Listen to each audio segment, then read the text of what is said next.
Exercise number 4.5। 4.5 में हम लोग जो है लीनियर इक्वेशन को सॉल्व करना हम लोग सीखेंगे with the help of matrices.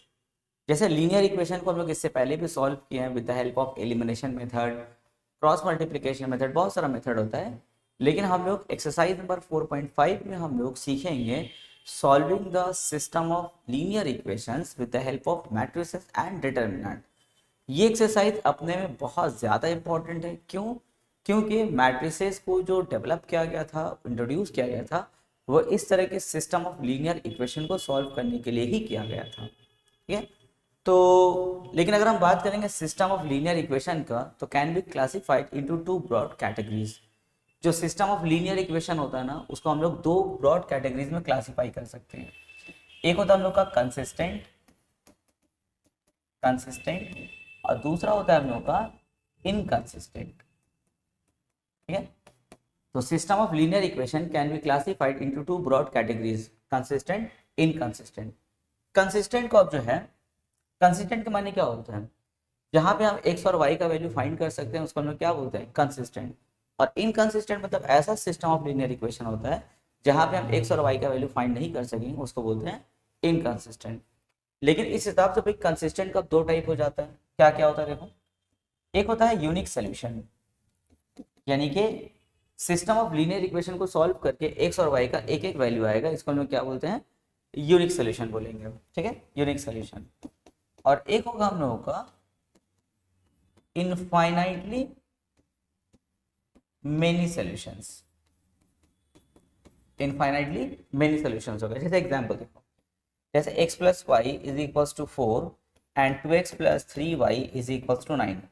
अगर इन दोनों इक्वेशन को हम लोग सॉल्व करते हैं तो हम लोग को जो x और y का जो वैल्यू मिलेगा वो एक एक मिलेगा। ठीक है, यानी कि दुनिया में एक ही x का ऐसा वैल्यू और एक ऐसा y का वैल्यू होगा जो इन दोनों इक्वेशन को सेटिस्फाई करेगा।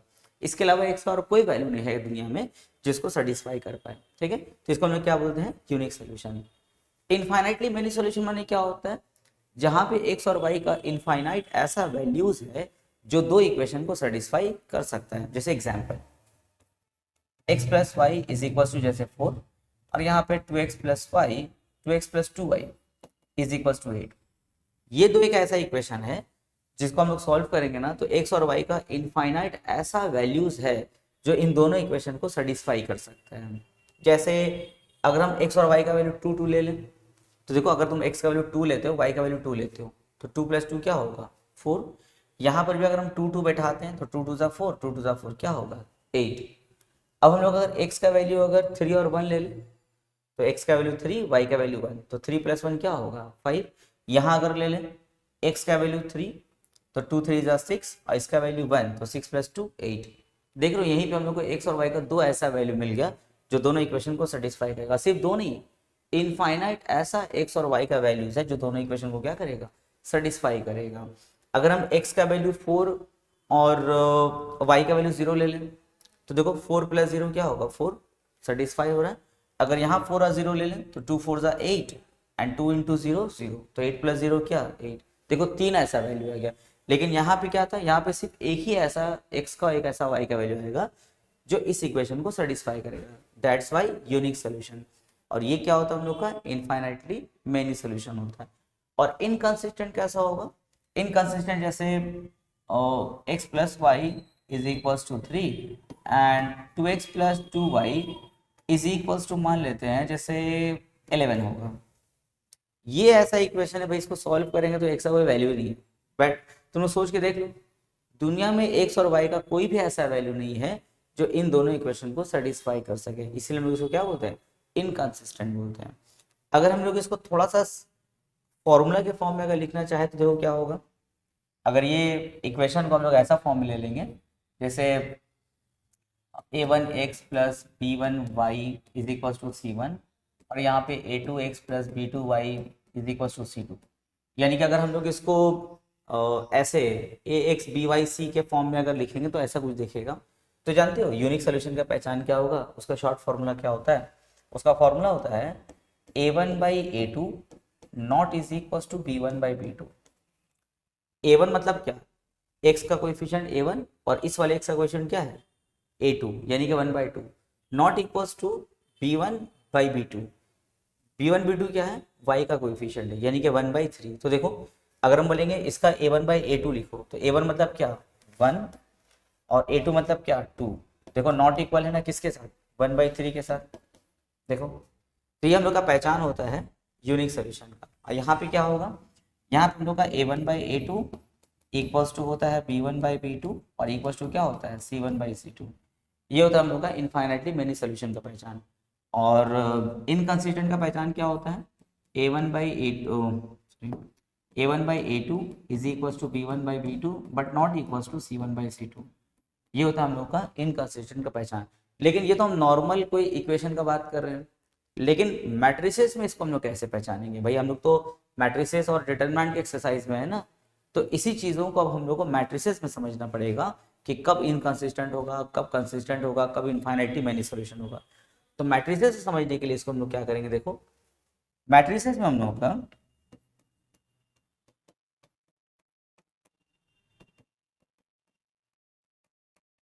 अब इस चीज़ों को हम लोग मैट्रिसेस में समझते हैं, यूनिक सोल्यूशन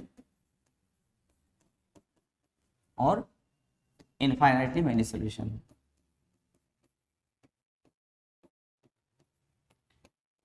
और यहाँ पे तो भाई नो सॉल्यूशन। तो मैट्रिसेस में हम कैसे समझेंगे कि जो मेरा इक्वेशन दिया हुआ है वो यूनिक सोल्यूशन वाला है या इनफाइनाइट मैनी सॉल्यूशन है या इनकंसिस्टेंट है। तो मान लेते हैं कि ए एक मैट्रिक्स है, इसको हम लोग कोएफिशिएंट मैट्रिक्स बोलते हैं। अभी सम करेंगे तो तुम लोगों को समझ में आ जाएगा। जो क्वेश्चन हम लोग को दिया रहेगा कोएफिशिएंट मैट्रिक्स, अगर मेरा कोएफिशिएंट मैट्रिक्स का डिटरमिनेंट अगर नॉट इक्वल टू 0 आता है, अगर कोएफिशिएंट मैट्रिक्स का अगर डिटरमिनेंट नॉट इक्वल टू 0 आएगा तो समझ जाना ये क्या है, कंसिस्टेंट है। कंसिस्टेंट एंड क्या है, कंसिस्टेंट एंड यूनिक सॉल्यूशन है।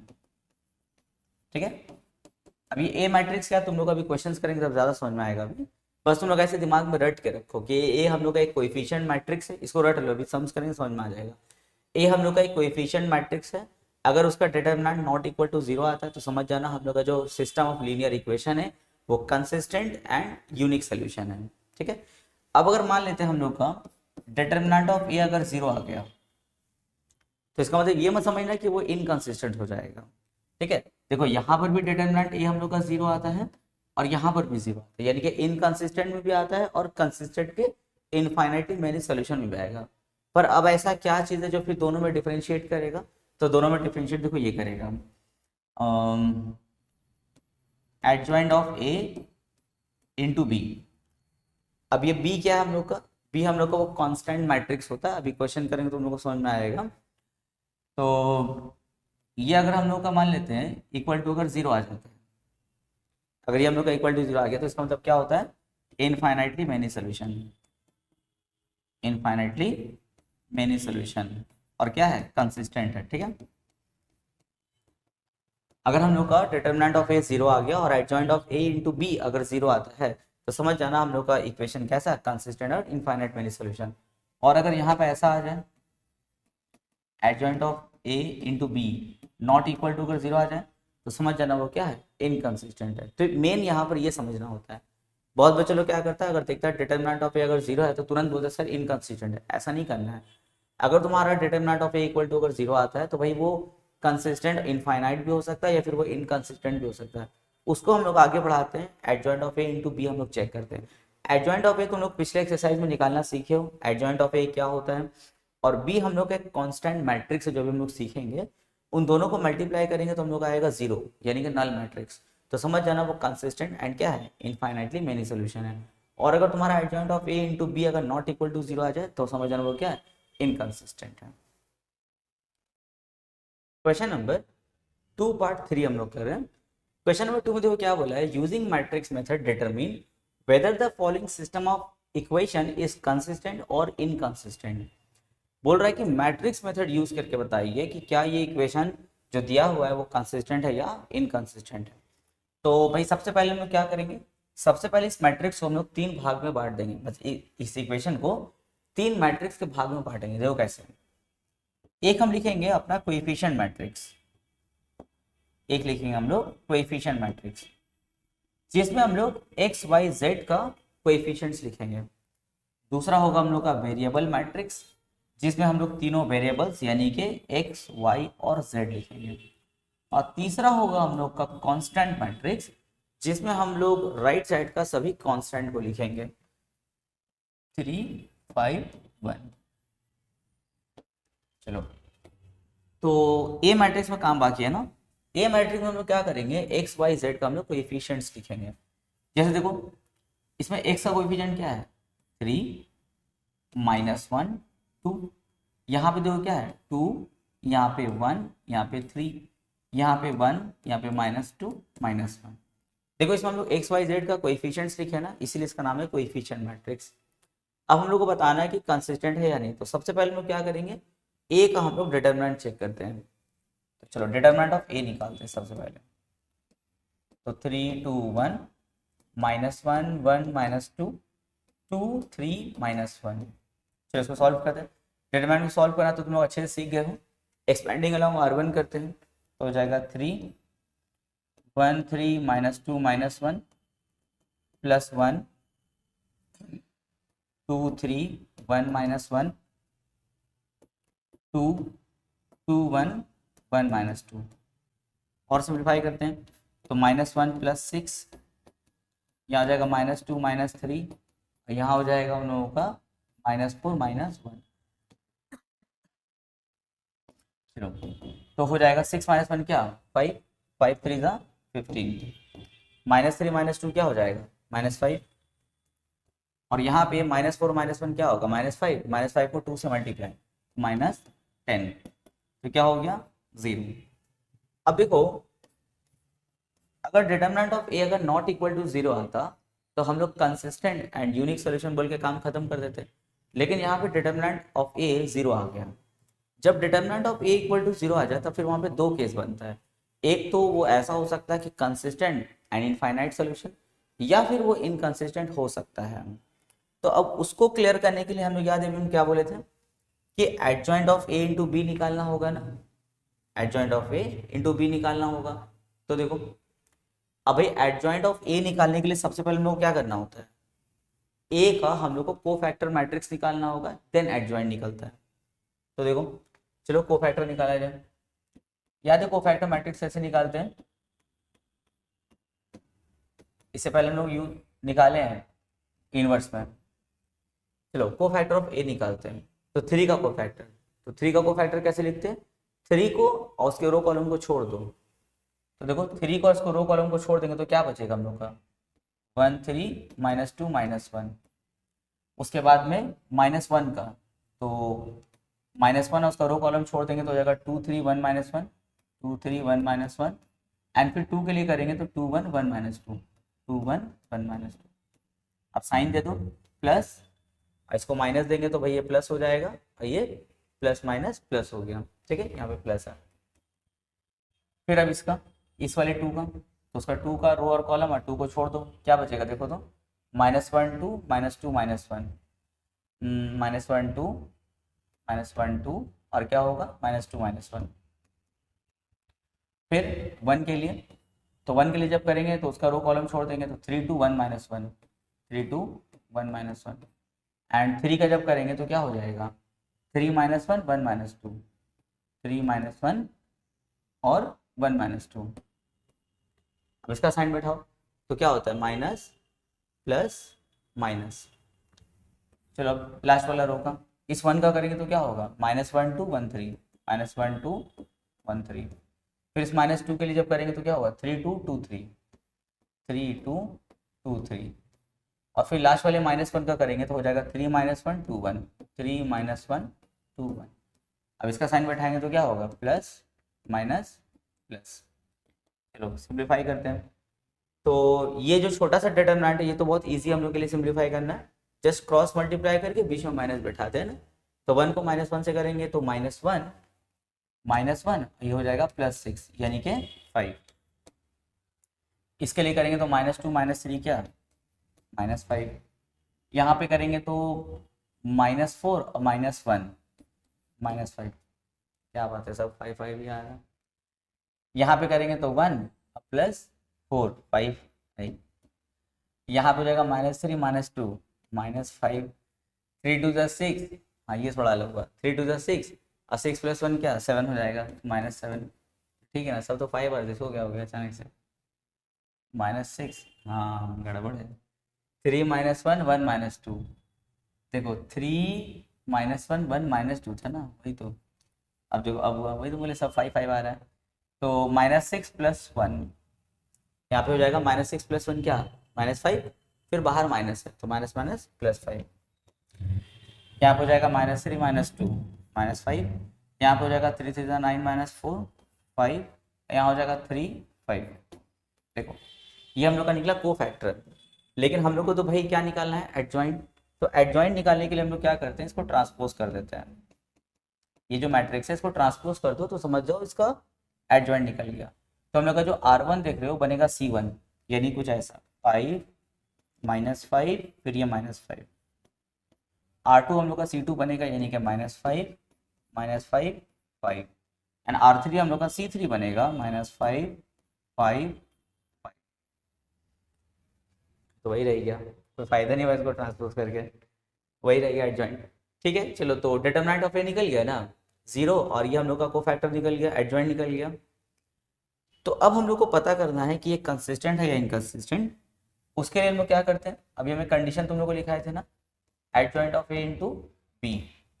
अब ये निकाल, अगर ये हम लोग का = 0 आ जाता है तो समझ जाना कि क्या है, infinitely many solution and consistent है। और अगर ये नॉट इक्वल टू 0 आ जाता है, अगर दोनों मैट्रिक्स का मल्टीप्लाई, तो समझ जाना कि वो क्या है, वो इनकंसिस्टेंट है। तो 5 - 5 -5 -5 -5 5 -5 5 5, और यहाँ पे बी मैट्रिक्स हम लोग का, तो बी मैट्रिक्स क्या देखो 3 5 1 3 5 1। चलो मल्टीप्लाई करते हैं। तो दो मैट्रिक्स ऐसे मल्टीप्लाई होता है, रो इंटू कॉलम। तो रो को कॉलम से करेंगे, तो पहले 5 से 3 मल्टीप्लाई होगा 15, -5 से 5 मल्टीप्लाई होगा -25, और ये -5।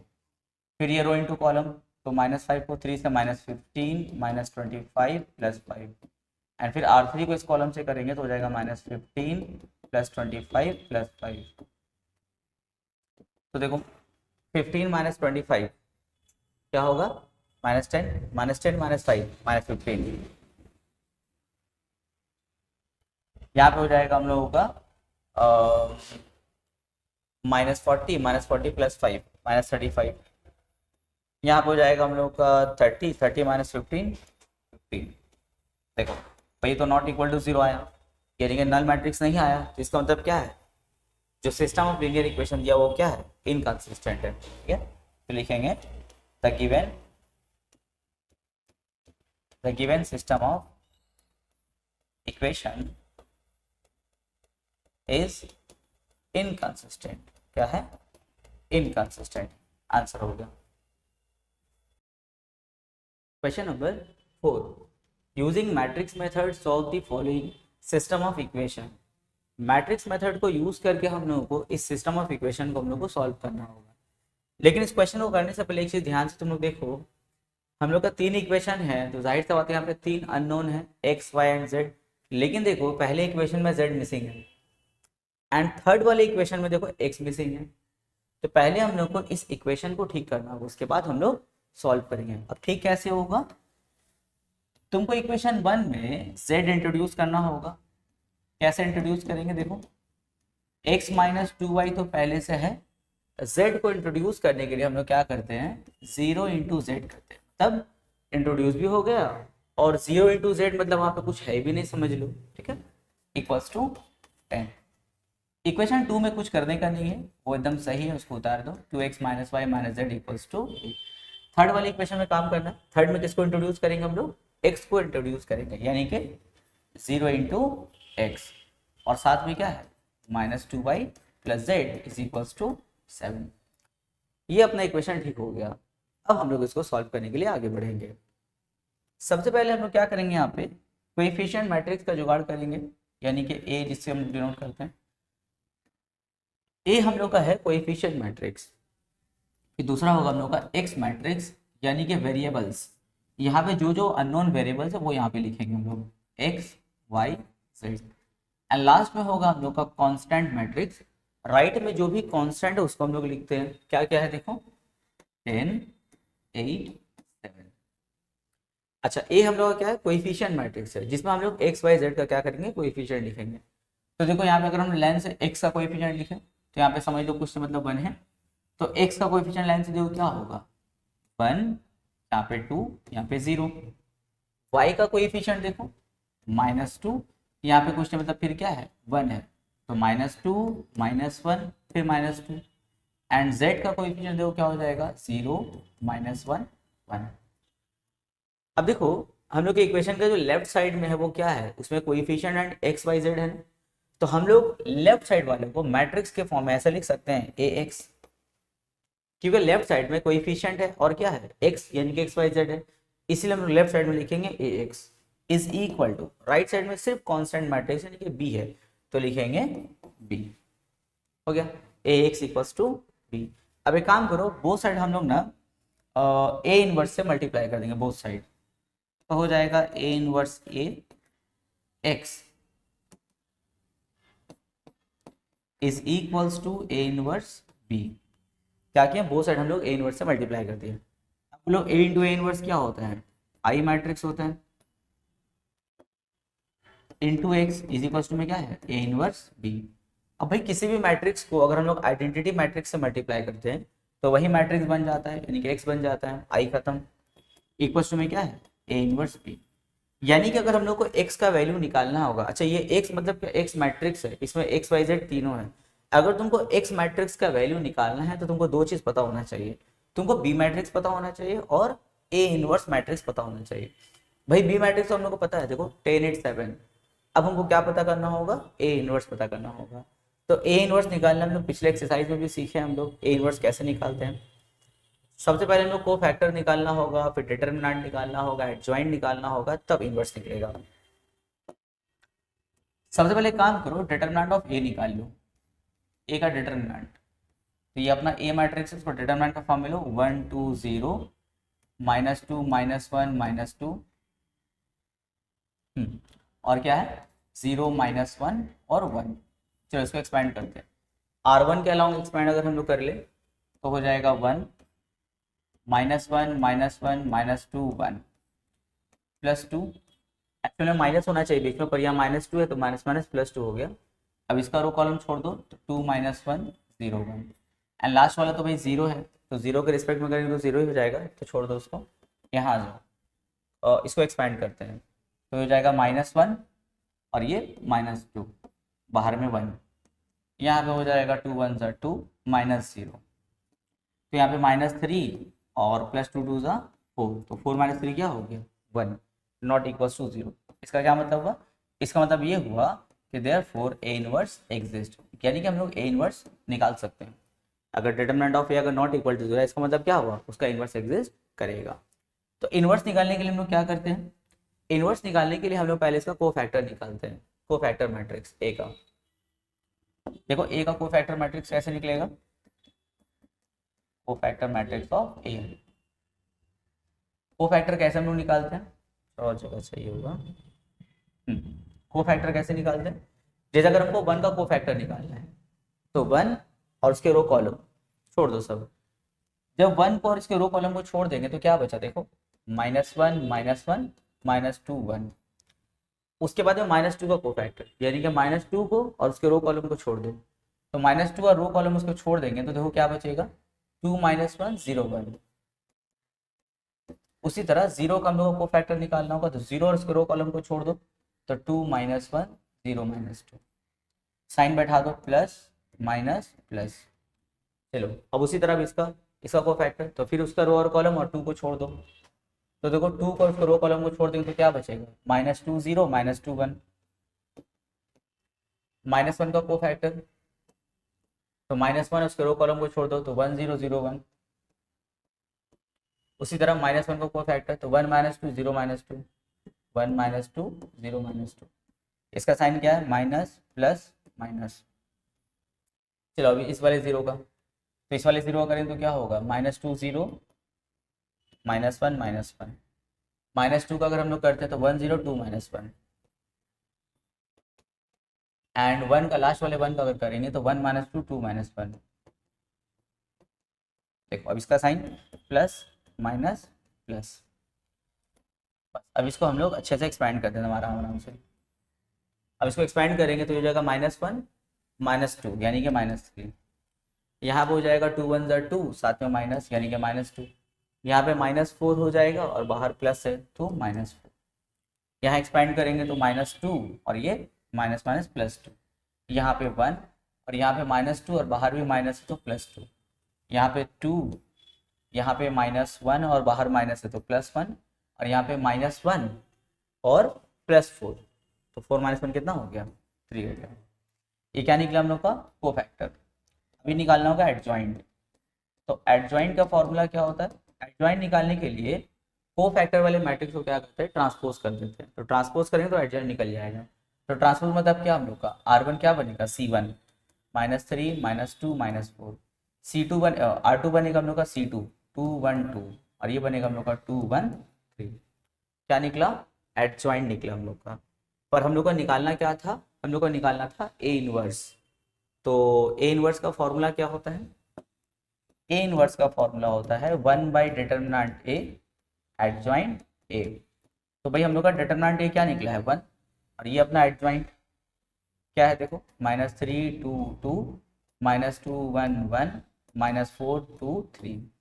अब भाई 1/1 और इंटू दिस है तो ये तो 1 1 बेकार ही हो गया, ये मैट्रिक्स बचा हम लोग का। ये हम लोग क्या निकला A इनवर्स निकला। A इनवर्स क्या है -3 2 2 -2 1 1 -4 2 3। जब हम लोग का A इनवर्स निकल गया तो हम लोग वापस से उस वाले इक्वेशन में जाएंगे। क्या था हम लोग का इक्वेशन याद है, x equals to A inverse B। यहीं पर रुक के हम लोग आगे बढ़े थे ना। हम क्या बोले थे कि तुम लोग को दो मैट्रिक्स पता होना चाहिए, B और A इनवर्स पता होना चाहिए। तो खैर B तो पहले से पता था हम लोग को, अभी हम लोग क्या पता कर लिए A इनवर्स पता कर लिया। तो A इनवर्स के लिए देखो हम क्या बैठा सकते हैं यहाँ पे -3 2 2 -2 1 1 -4 2 3 और ये अपना B मैट्रिक्स। तो B मैट्रिक्स क्या था देख लो तो एक बार जाके जरा। B मैट्रिक्स हम लोगों का B मैट्रिक्स कहाँ गया हाँ 10 8 7 था, है ना। B मैट्रिक्स क्या था 10 8 7। तो जाके हम लोग बैठाएंगे 10 8 7।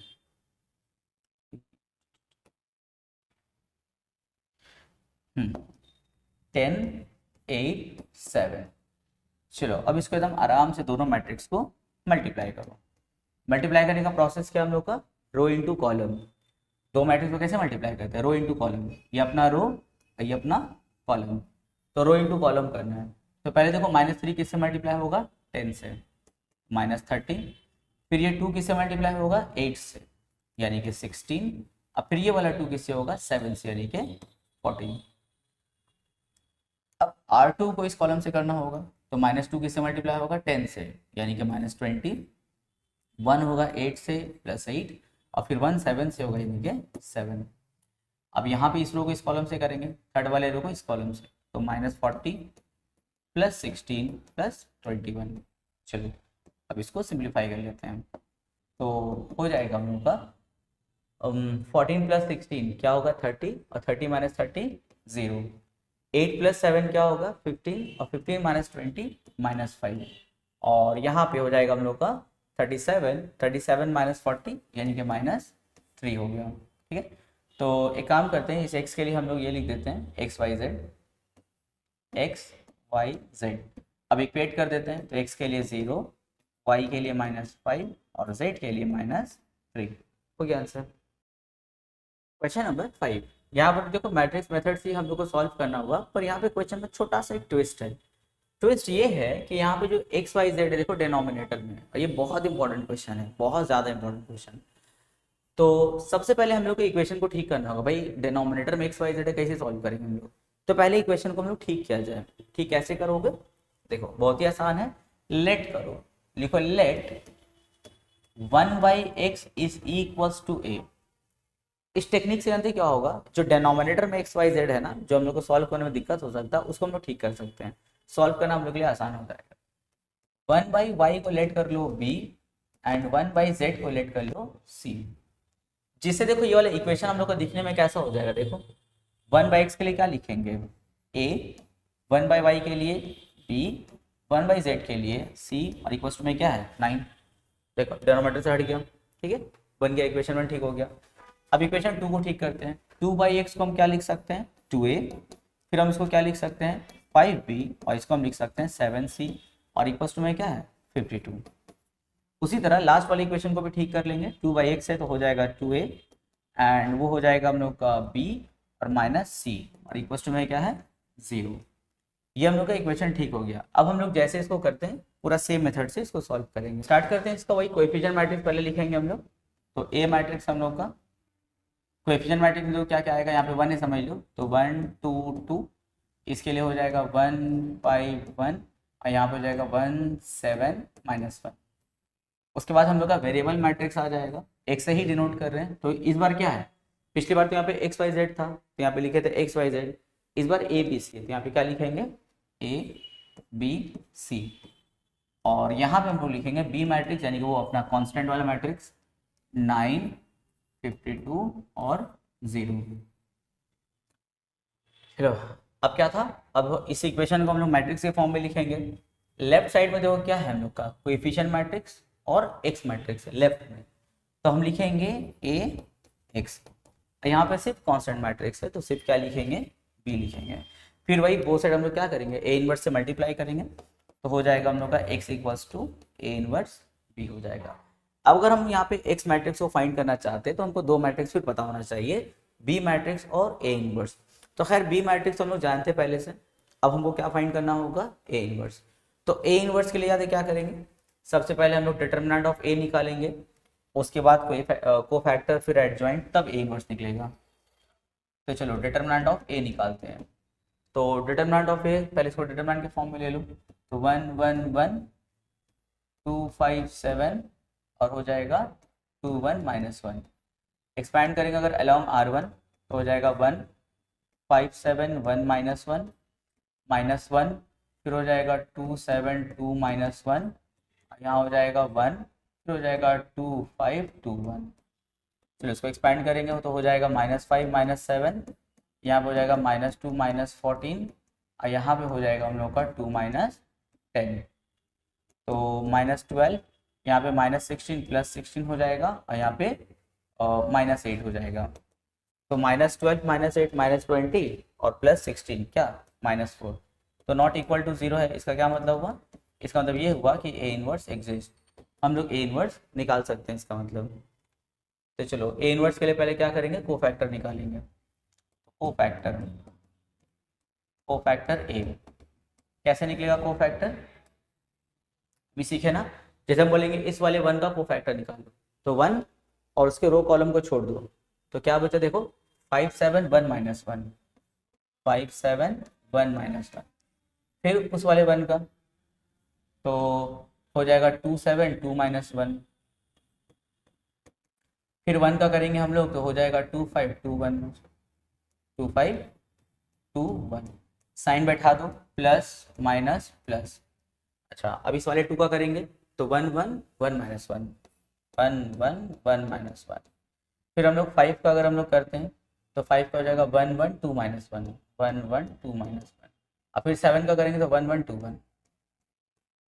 एक दो बार प्रैक्टिस कर लोगे ना तो ये सब बहुत जल्दी हो जाएगा, तुम लोग इसको डायरेक्ट भी कर सकते हो, वो तुम लोग को सिखा रहे हैं बोल के थोड़ा डिटेल में जा रहे हैं, तुम लोग 2-3 बार प्रैक्टिस करोगे ना तो इन चीज़ों को थोड़ा शॉर्ट में कर सकते हो, मतलब इतना अलग अलग निकल कर डायरेक्ट सिंप्लीफाई करके तुम लोग लिख सकते हो।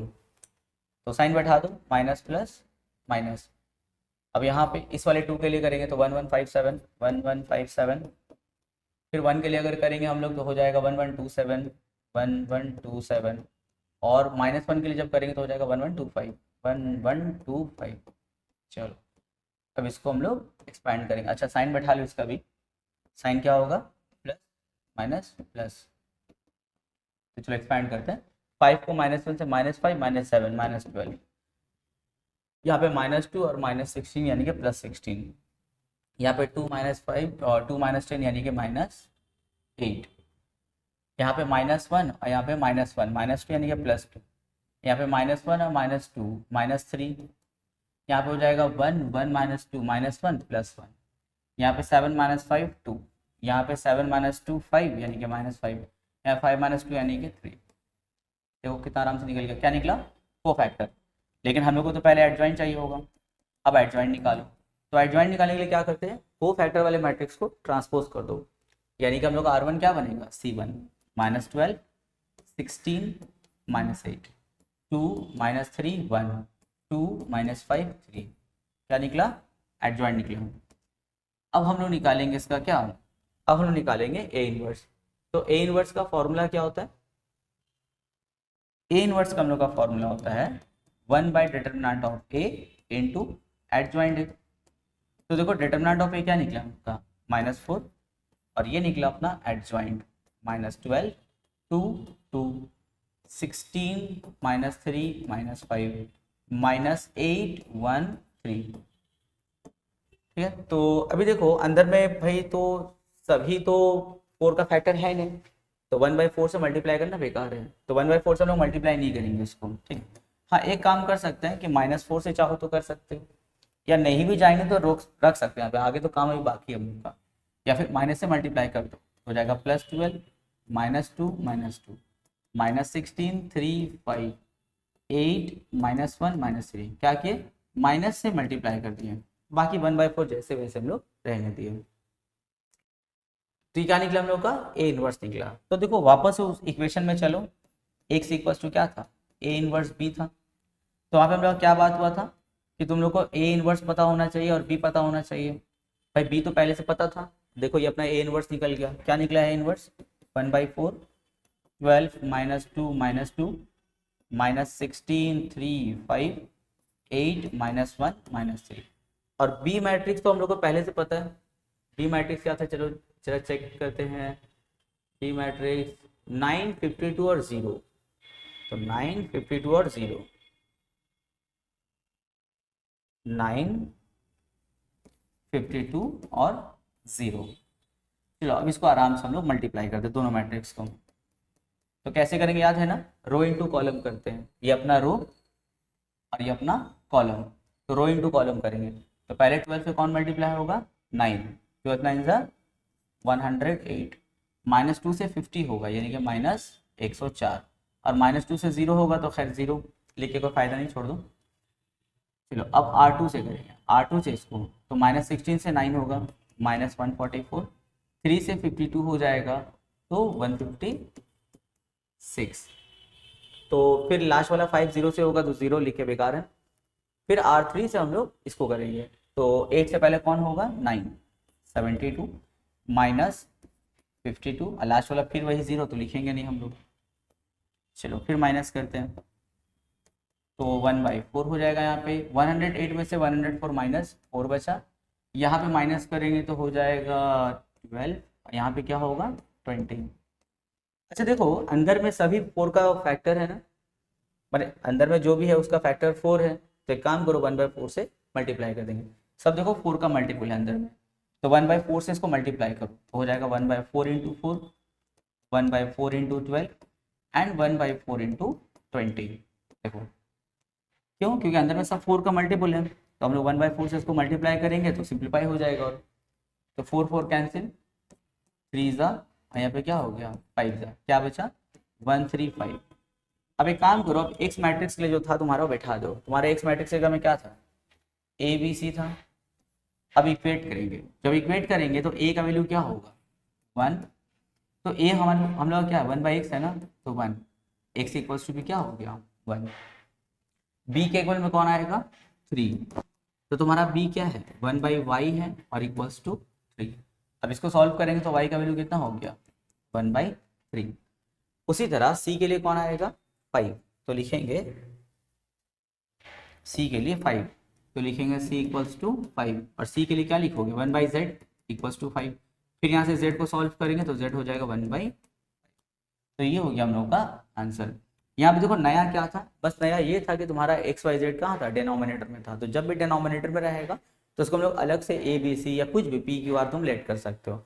लेट करने के बाद में एकदम सेम प्रोसेस चलेगा, बीच में कोई चेंजेस नहीं होगा कैलकुलेशन में, एकदम सेम मेथड, बस फिर लास्ट में लाके चेंज कर देंगे। लास्ट में जब ए बी सी निकल जाएगा या पी क्यू आर निकल जाएगा उसके लिए वापस से 1/x 1/y 1/z बैठा देना, अब वहाँ से एक्स पे सॉल्व कर लेंगे, हो गया, ईजी था।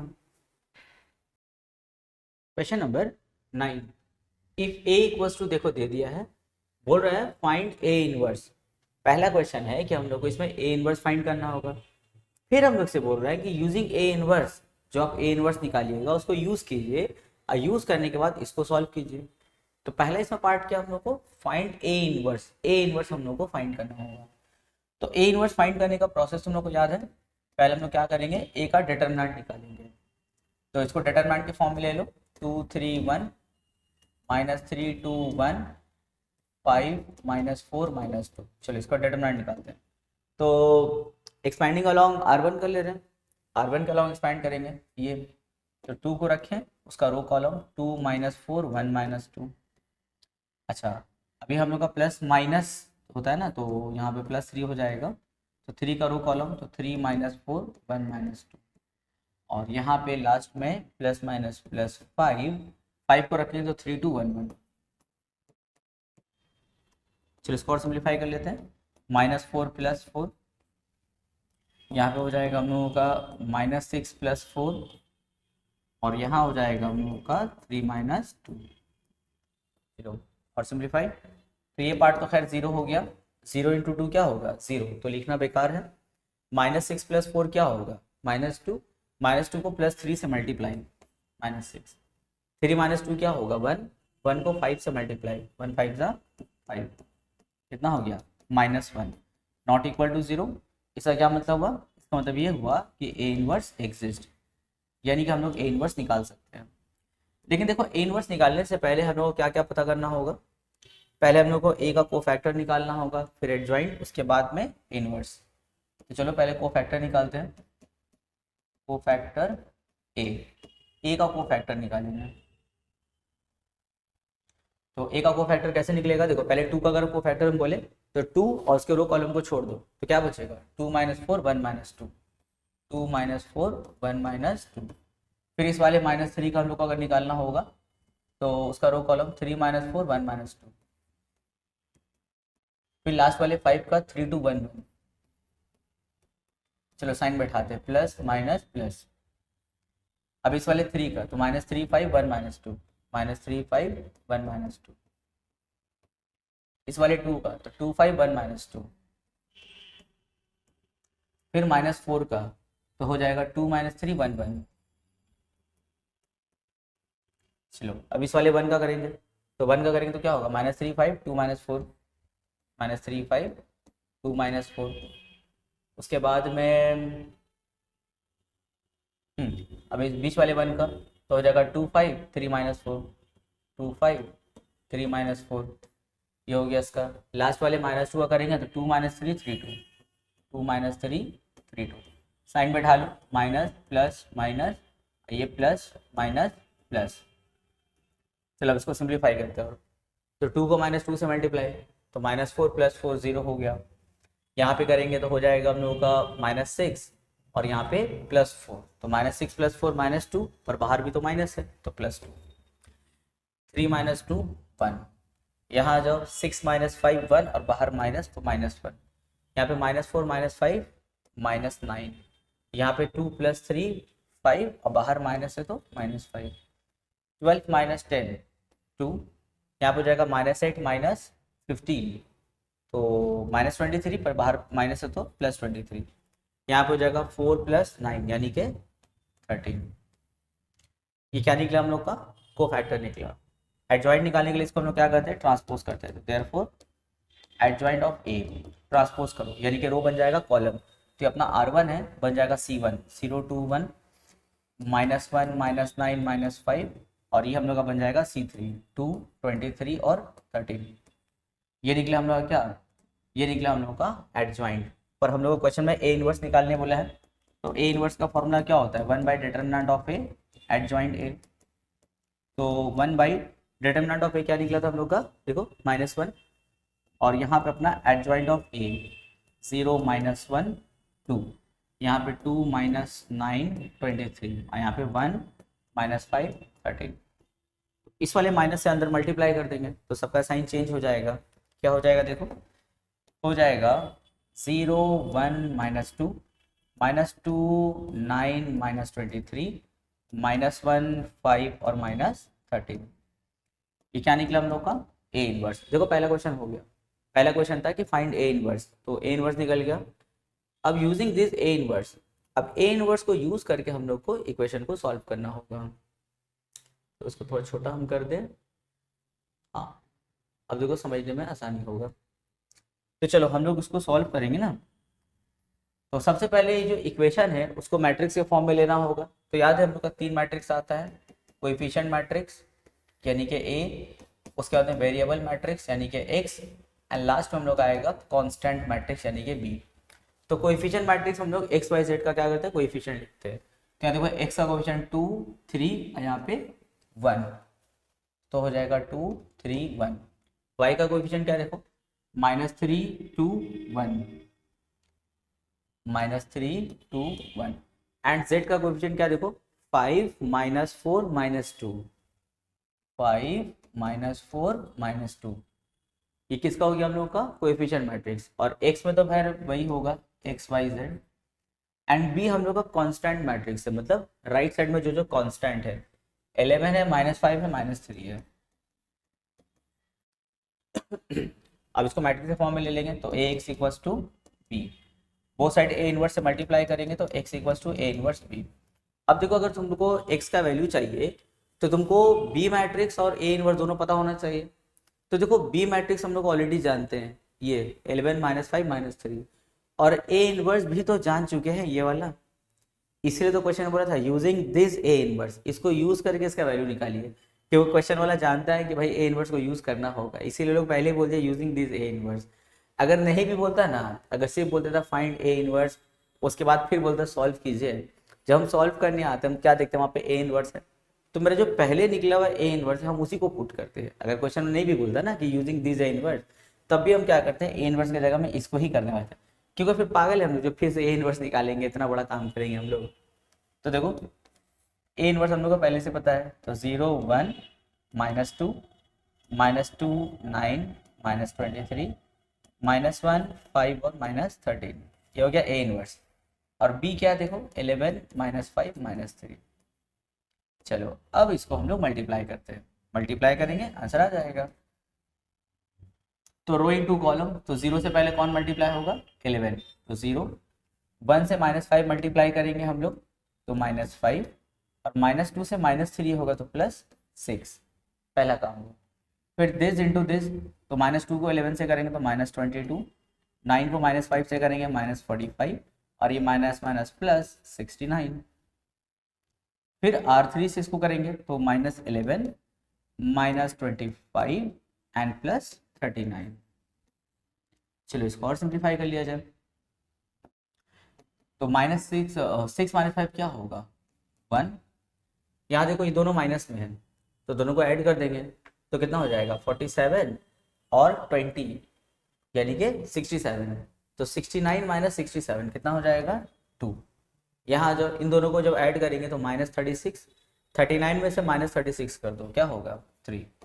जो x था तो x मतलब क्या होता है एक्स वाई जेड, यानी कि देखो अब इक्वेट अगर करते हैं तो x का वैल्यू 1, y का वैल्यू 2 एंड z का वैल्यू क्या हो गया 3, हो गया answer. Question number 12, given two matrices A and B where A और B देखो दोनों मैट्रिक्स दे दिया है, ठीक है। बोला है given two matrices A and B where A equals to this and B equals to this matrix, find AB। देखो पहला क्वेश्चन फाइंड AB, पहले हम लोग क्या फाइंड करना है AB। फिर बोले एंड यूज दिस रिजल्ट, और इस रिजल्ट को यूज करके solve this system of equation. तो सबसे पहले हम लोग क्या करना होगा, सबसे पहले हम लोग को A इंटू बी फाइंड करना होगा। तो चलो स्टार्ट करते हैं। सबसे पहले हम लोग फाइंड करेंगे ए बी, तो ए मैट्रिक्स है अपना 1 1 1 -2 4 -3 3 1 2। फिर यहाँ पे लिखेंगे अपना बी मैट्रिक्स 11 -1 -7 -5 -1 1 -14 2 6। अब दोनों को मल्टीप्लाई करेंगे, कैसे मल्टीप्लाई होगा रो इनटू कॉलम। तो फर्स्ट रो को हम लोग किससे करते हैं, फर्स्ट कॉलम से मल्टीप्लाई करते हैं। तो आराम आराम से करते हैं हम लोग इसको, first row into first column. 1 को 11 से करेंगे तो 11, -2 को -1 से करेंगे तो +2 हो जाएगा, 3 को -7 से करेंगे तो -21। अब R1 से अब C2 को करेंगे, इस रो से अब इस कॉलम को करेंगे तो हो जाएगा 1 -5 यहाँ पे हो जाएगा +2 और यहाँ पे हो जाएगा 3। अब R1 से C3 को करेंगे तो -14 -4 अब +18। अब R2 से तीनों कॉलम को करना होगा तो पहले 1 को 11 से करेंगे तो हो जाएगा 11 -4 -7। फिर C2 से करेंगे तो हो जाएगा -5 -4 +1। अब C3 से करेंगे तो हो जाएगा -14 -6 एंड +12। अब R3 से तीनों कॉलम को करेंगे तो हो जाएगा हम लोग का 11 +3 -14। अब C2 से करेंगे तो हो जाएगा -5 +3 +2। C3 से करेंगे हम लोग तो हो जाएगा हम लोग का -14 -6 +12। चलो इसको सिंप्लीफाई करते हैं तो कितना हो जाएगा हम लोग का, ये हो जाएगा -8, 11 + 2 13 और 13 -21 क्या होगा -8 हो जाएगा। यहाँ पे हो जाएगा 0, वहाँ हो जाएगा 0, ये भी देखो 0 हो जाएगा। यहाँ पे कितना होगा -8 और यहाँ हो जाएगा 0।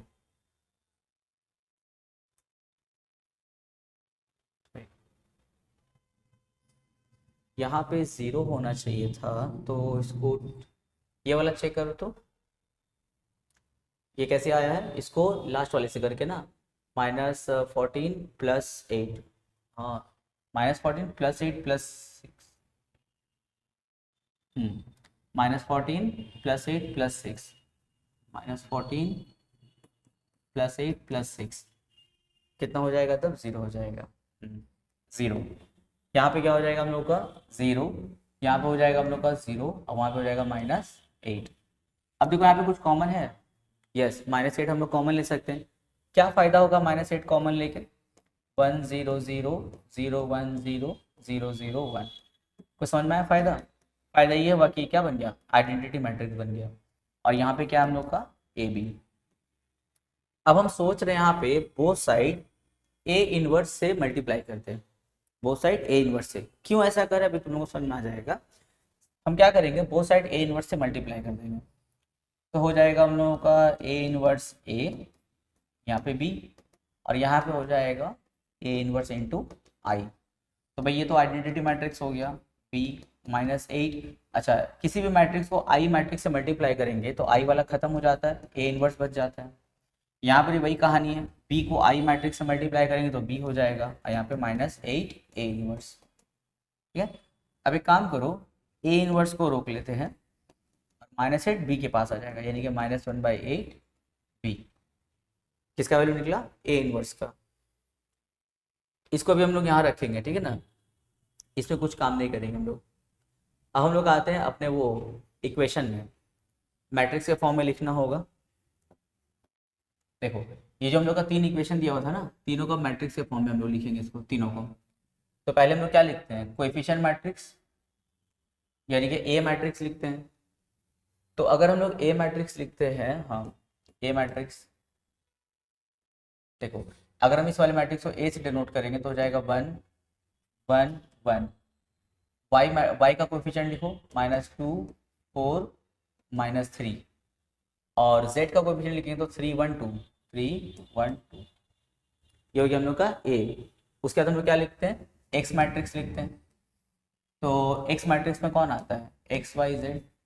उसके बाद हम लोग देखो अब तक जितना क्वेश्चन किया उसमें लोग B मैट्रिक्स लिखते हैं ना, वो कांस्टेंट के लिए, पर इस बार B मत लिखना क्योंकि ऑलरेडी वो लोग B से किसी और को डिनोट कर चुका है। तो उसके लिए ना कुछ अलग ले लो, सपोज C मैट्रिक्स ले लिया, हम C ले लिया, ठीक है। तो C के लिए हो जाएगा 6 12 1। समझ में क्या बोले।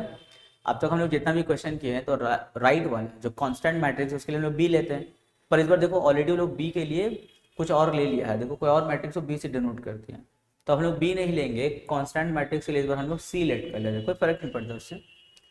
चलो अब इसको मैट्रिक्स के फॉर्म में लिखेंगे, इसको मैट्रिक्स के फॉर्म में।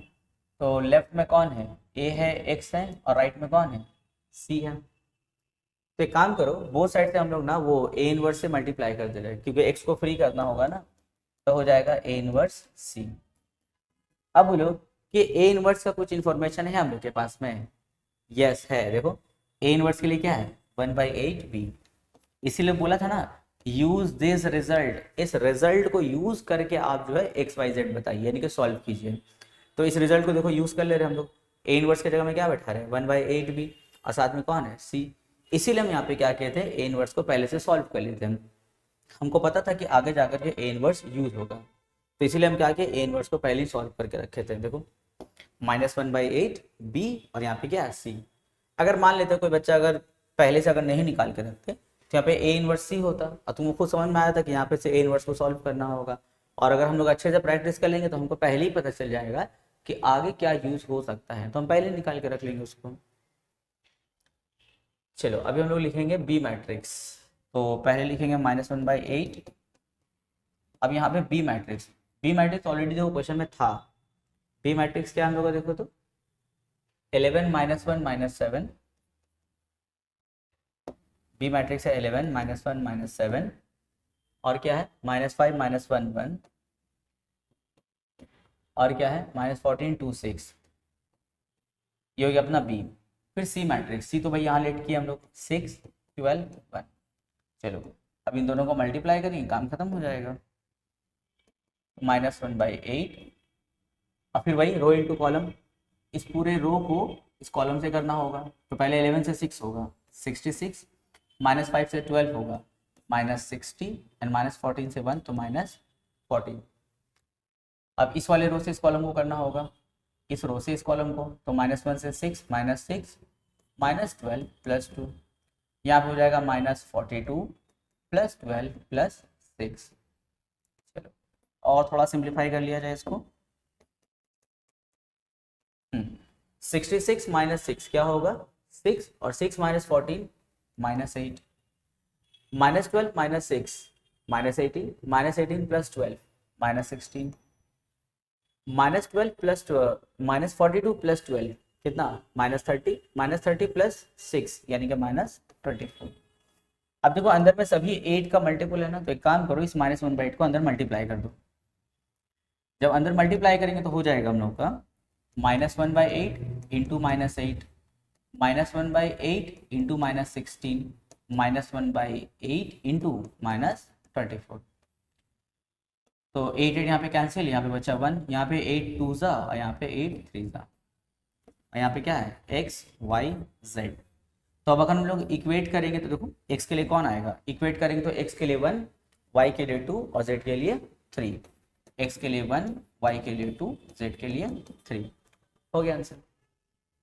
Homogeneous system of linear equation, इसके माने क्या होता है देखो, मान लेते हम लोग के पास में एक लीनियर सिस्टम ऑफ इक्वेशंस दिया हुआ है और सभी इक्वेशंस के राइट साइड में जो कांस्टेंट टर्म्स है वो 0 0 0 है, तो इसका मतलब समझ जाना है कि जो लीनियर सिस्टम ऑफ इक्वेशन है वो क्या है, एक homogeneous system of linear equations है। अब आते हैं उसके ट्रिवियल सॉल्यूशन में। ट्रिवियल सॉल्यूशन क्या होता है देखो, याद है हम लोग इसको सॉल्व करने से पहले, मार्टिन रूल से सॉल्व करने से पहले हम लोग क्या करते हैं, इसका हम लोग कोएफिशिएंट मैट्रिक्स निकालते हैं ना, ए मैट्रिक्स, फिर अपना एक्स मैट्रिक्स, और क्या होता है कांस्टेंट मैट्रिक्स। फिर हम लोग क्या करते हैं ए का डिटरमिनेंट निकालते हैं। अगर तुम्हारा ए का डिटरमिनेंट अगर नॉट इक्वल टू 0 आता है तो समझ जाना इस इक्वेशन को सॉल्व करके जो आंसर आएगा वो क्या होगा, हम लोग का ट्रिवियल सॉल्यूशन होगा, यानी कि एक्स वाई जेड तीनों का आंसर क्या होगा 0 होगा। यही हो जाएगा हम लोग का ट्रिवियल सॉल्यूशन। और अगर मान लेते हैं कि हम लोग का डिटरमिनेंट ऑफ ए, मान लेते हैं हम लोग का डिटरमिनेंट ऑफ ए अगर 0 आ जाता है तो डेफिनेटली हम लोग का adjoint of A into B भी क्या होगा 100% वो 0 ही होगा। इसका मतलब इसको हम लोग क्या बोलेंगे, infinitely many solution.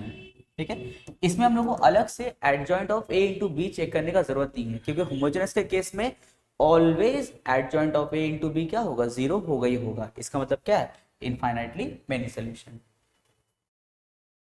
Question number 13 देखो, बोला है using matrices solve the following system of homogeneous equation. Matrices method को हम लोग को यूज करके जो है इसको सॉल्व करना होगा। तो सबसे पहले भाई हम लोग करेंगे अपना कोएफिशिएंट मैट्रिक्स अलग करेंगे, फिर अपना एक्स मैट्रिक्स, एंड यहाँ पे अपना कांस्टेंट। अरे कांस्टेंट मैट्रिक्स में कौन है 0 0 0 क्योंकि होमोजेनस है, और यहाँ पे है एक्स वाई जेड। अब यहाँ आते हैं कोएफिशिएंट मैट्रिक्स में, तो 5 5 2 2 5 4 4 5 2। तो देखो ये तो हम लोग का अपना क्या है, एक homogeneous system of linear equation है ना। तो यहाँ पे हम लोग को पहले डिटर्मिनेंट ऑफ ए चेक करना होगा। अगर हम लोग का डिटर्मिनेंट ऑफ ए अगर नॉट इक्वल टू 0 आएगा तो आगे सॉल्व करने का कोई ज़रूरत नहीं है। अगर तुम्हारा डिटर्मिनेंट ऑफ ए अगर नॉट इक्वल टू 0 आ जाता है तो इसका मतलब इसका सोल्यूशन कैसा होगा, ट्रिवियल सोल्यूशन होगा। यानी कि एक्स वाई और जेड का आंसर क्या होगा, 0 0 0। हम लोग को अलग से सॉल्व करने का कोई ज़रूरत नहीं है, बस 0 0 0 बैठा देना। तो चलो चेक करते हैं और दुआ करेंगे कि डिटर्मिनेंट ऑफ ए क्या है, नॉट इक्वल टू 0, काम से बच जाएंगे हम लोग। चलो डिटर्मिनेंट ऑफ ए निकालते हैं। 5 5 2 2 5 4 4 5 2। चलो अब इसको एक्सपेंड करते हैं। तो एक्सपेंड करेंगे तो देखो 5 डायरेक्ट करें, अगर 5 हो जाएगा तो यहाँ पे क्या होगा 10 माइनस 20 यानी कि -10। एक्सपेंडिंग अलॉन्ग R1 करें, बहुत टाइम से एक्सपेंड करें, तुम लोगों को तो प्रैक्टिस हो ही गया होगा, तो डायरेक्ट कर रहे हैं -5।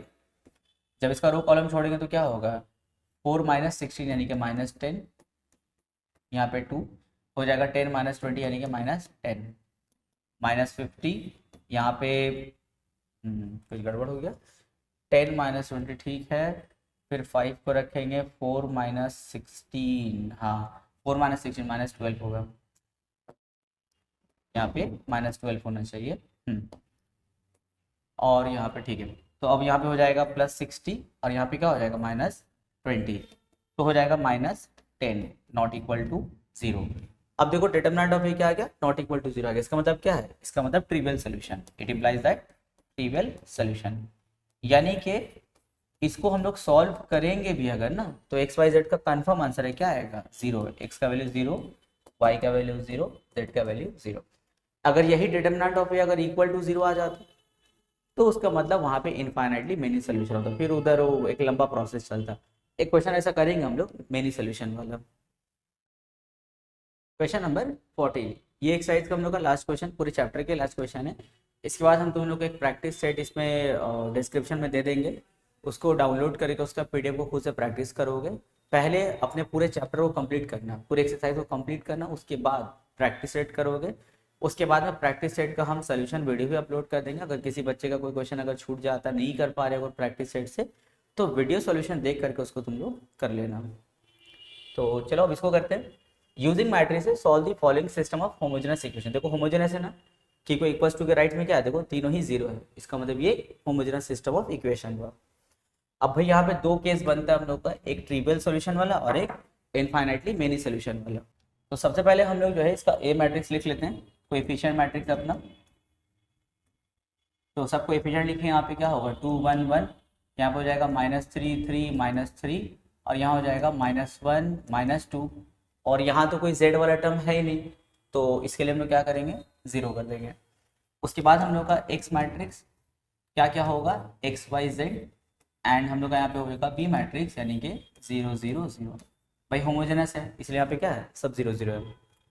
अब क्या करेंगे हम लोग, अब हम यहाँ पे a का डिटरमिनेंट चेक करते हैं। अगर हम लोग का a का डिटरमिनेंट नॉट इक्वल टू 0 आ जाता है तो इसका मतलब क्या होगा ट्रिवियल सोल्यूशन, यानी कि एक्स वाई जेड का आंसर क्या होगा 0 0 0 होगा। और अगर मान लेते हैं कि हम लोग का डिटरमिनेंट ऑफ ए अगर 0 आ जाएगा तो नो डाउट ये क्या रहेगा हम लोग का इनफाइनाइटली मेनी सोल्यूशन होगा। ठीक है, तो चलो स्टार्ट करते हैं इसको आगे। तब डिटरमिनेंट ऑफ ए चेक करते हैं, तो हो जाएगा 2 1 1 -3 3 -3 -1 -2 एंड 0। चलो इसको एक्सपेंड करो, इसको एक्सपेंड करेंगे तो हो जाएगा 2, डायरेक्ट करते हैं 0, यहाँ पे हो जाएगा -6, यहाँ पे हो जाएगा +3, इसको करेंगे तो हो जाएगा 2, और यहाँ पे -1 तो हो जाएगा -3 -3, यहाँ पे हो जाएगा -12, यहाँ हो जाएगा +6, और यहाँ पे हो जाएगा +6। अरे ये तो 0 आ गया, तो डिटरमिनेंट ऑफ ए हम लोग का क्या हो गया 0। तो इसका मतलब ये हम लोग का क्या है, यहाँ पे हम लोग का एक ट्रिवियल सोल्यूशन बनने वाला है।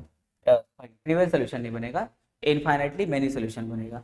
अब तुम लोग बोलोगे सर इसका तो adjoint of A into B आप बिना चेक किए बता रहे हैं। इससे पहले हम लोग करते थे ना adjoint of A into B check करते थे हम लोग। अगर हम लोग का adjoint of A into B अगर 0 आता है तभी इनफाइनाइटली मेनी सोल्यूशन बनता था। पर सर आप तो डिटरमिनेंट ऑफ ए 0 आया और आप अभी बोल दे रहे कि इनफाइनाइटली मेनी सोल्यूशन बनेगा। इसलिए कि होमोजेनस के केस में adjoint of A into B जो रहेगा ना वो ऑलवेज क्या होता है, 0 होता है, ऑलवेज 0 होगा होमोजेनस के केस में।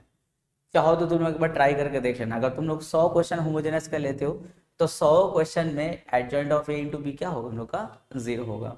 ठीक है, तो इसीलिए यहाँ पे अलग से इसको चेक करने का जरूरत नहीं है, ये 100% adjoint of A into B क्या होगा, 0, यानी कि इनफाइनाइटली मेनी सोल्यूशन। यानी कि होमोजेनस के केस में दो ही चीज होता है, या तो ट्रिवियल सोल्यूशन आता है कब, जब determinant of A not equal to 0 आएगा, या फिर हम लोग का इनफाइनाइटली मेनी सोल्यूशन होता है कब, जब हम लोग का डिटरमिनेंट ऑफ ए क्या होगा, 0 होगा। क्योंकि adjoint of A into be always क्या होगा होमोजेनस के केस में, 0 होगा। तो चलो भाई, इनफाइनाइटली मेनी सोल्यूशन है तो लिखेंगे it implies that the system of, या फिर the homogeneous system of linear equation, लिख रहे हैं लीनियर इक्वेशन क्या होगा, the homogeneous system of linear equation having infinitely many solution, अब इसको सॉल्व करने का तरीका क्या है, देखो अब इसको सॉल्व करने का हम लोग का तरीका ये होता है कि हम लोग लेट करेंगे, पहले लिखेंगे लेट z इक्वल्स टू के, हम लोग z के लिए k लेट कर लेंगे और कोई दो इक्वेशन में काम करेंगे, जैसे इक्वेशन 1 और 2, इन दोनों में हम लोग काम करेंगे। ठीक है, ये तरीका होता है करने का। तो हो जाएगा 2x माइनस 3y माइनस के इक्वल टू 0, तो 2x minus 3y equals to के, और यहाँ पे अगर हम लोग इक्वेशन 2 में अगर z के लिए k बैठाते हैं तो क्या हो जाएगा, x plus 3y is equals to 2k हो जाएगा। ठीक है, अब इन दोनों को सॉल्व करेंगे, जैसे हम लोग मार्टिन रूल यानी कि मैट्रिक्स मेथड से सॉल्व करते हैं 3 इक्वेशन को, उसी तरह 2 इक्वेशन को एकदम सेम मेथड से सॉल्व करना होगा। पहले इसका हम लोग कोएफिशिएंट मैट्रिक्स फिर निकालेंगे, 2 1 माइनस 3 3, फिर यहाँ पे x मैट्रिक्स में सिर्फ आएगा xy, और इसका b मैट्रिक्स में कौन आएगा, k और 2k आएगा। जैसे 3 इक्वेशन को सॉल्व करते हैं वैसे 2 इक्वेशन को सॉल्व करेंगे मैट्रिक्स मेथड से। अभी क्या करेंगे सर, डिटरमिनेंट चेक करेंगे। अब देखना इसका डिटरमिनेंट 0 नहीं आएगा, डिटरमिनेंट ऑफ a चेक करेंगे तो 2 माइनस 3 1 3 क्या हो जाएगा, 6 प्लस 3 यानी कि 9, नॉट इक्वल टू 0। इसका क्या मतलब हुआ, इसका मतलब ये हुआ कि a इनवर्स एग्जिस्ट करेगा। अब a इनवर्स निकालेंगे, पर a इनवर्स निकालने से पहले हम लोग क्या करते हैं, कोफैक्टर एंड एडजॉइंट। तो चलो कोफैक्टर निकालते हैं, a का कोफैक्टर ऑफ a, तो a का कोफैक्टर, तो इसका कोफैक्टर निकालो क्या होगा 3, इसका कोफैक्टर क्या होगा हम लोग का 1, इस वाले 1 के लिए क्या होगा -3 और इसके लिए 2। साइन का काम करना होगा, प्लस माइनस, कुछ ज़्यादा ही मोटा साइन है, प्लस माइनस, यहाँ पे क्या देना होगा माइनस प्लस, ये होता है साइन का काम। तो क्या हो जाएगा देखो, यहाँ हो जाएगा हम लोग का 3 माइनस 1, यहाँ पे माइनस माइनस प्लस 3 और ये प्लस 2, ये क्या निकला हम लोग का एडजॉइंट निकल गया, सॉरी एडजॉइंट नहीं कोफैक्टर है, क्या निकला कोफैक्टर निकला। अब इसका एडजॉइंट निकालेंगे, तो एडजॉइंट निकालने के लिए क्या करते हैं, इसको हम लोग ट्रांसपोज करेंगे, तो हो जाएगा 3 माइनस 1 3 2, ये निकल गया इसका एडजॉइंट। अब निकालते हैं हम लोग ए इनवर्स, तो ए इनवर्स का फॉर्मूला क्या होता है, 1 by determinant of A adjoint A, तो डिटरमिनेंट ए के लिए 9 और एडजॉइंट ए के लिए 3 3 माइनस 1 2, ये क्या निकला हम लोग का ए इनवर्स निकला। अब आते हैं यहाँ पे हम लोग अपने इक्वेशन में, अच्छा इक्वेशन नहीं बनाए थे हम लोग ना, इक्वेशन बनाते हैं वाला ना, यहाँ से वो ए एक्स इक्वल टू नहीं हम लोग का बी बनता है, तो एक्स इक्वल टू क्या होता है ए इनवर्स बी हो जाता है। चलो अब यहाँ आते हैं, therefore X equals to A inverse B. अब ए इनवर्स के लिए बैठाओ, क्या है तुम्हारा ए इनवर्स, ये तुम लोग का ए इनवर्स निकला है 1/9 और साथ में क्या है 3 3 माइनस 1 2, और फिर बी, तो बी क्या था हम लोग का देख लो जरा एक बार, बी हम लोग का था k 2k, ठीक है क्या था k 2k। तो अभी यहाँ पे हम लोग इसको मल्टीप्लाई करते हैं, तो रो इंटू कॉलम करेंगे, तो 3 को k से 3k प्लस 6k, और यहाँ पे हो जाएगा माइनस k प्लस 4k, तो यहाँ पे हो जाएगा 1/9, यहाँ पे 9k और यहाँ पे 3k। अब एक काम करते हैं ना, 1/9 को अंदर मल्टीप्लाई कर देते हैं हम लोग, तो 1/9 को अंदर मल्टीप्लाई करेंगे तो हो जाएगा k, यहाँ पे 1/3k। यहाँ पे x मैट्रिक्स है ना, मतलब क्या, x और y है। इक्वेट कर देंगे तो x का वैल्यू k, y का वैल्यू 1/3k, और z हम लोग क्या लेट किए थे, k लेट किए थे। देखो अब यहाँ पे लिख देंगे where k is any number, where k is any real number, ठीक है। वेयर k इज क्या हो गया, एनी रियल नंबर हो जाएगा। तो अभी देखो यहाँ पे k के फॉर्म में है ना, तो k का तुम कुछ भी सोचो, जैसे k का वैल्यू सोचेंगे 1, तो x का वैल्यू 1, y का वैल्यू 1/3, z का वैल्यू 1। अगर हम लोग सोचते हैं जैसे x का वैल्यू, k का वैल्यू अगर मान लेते 2 हो गया, क्योंकि k तुम्हारा एनी रियल नंबर है, k का वैल्यू अगर 2 होगा तो x का वैल्यू 2, y का वैल्यू 2/3 और z का वैल्यू 2। इस तरह करके हम लोग के पास में इनफाइनाइट नंबर सोच सकते हैं हम लोग k के लिए, जिससे हम लोग का x y z का इनफाइनाइट आंसर आएगा। इसीलिए इसको हम लोग बोलते हैं इनफाइनाइटली मेनी सोल्यूशन।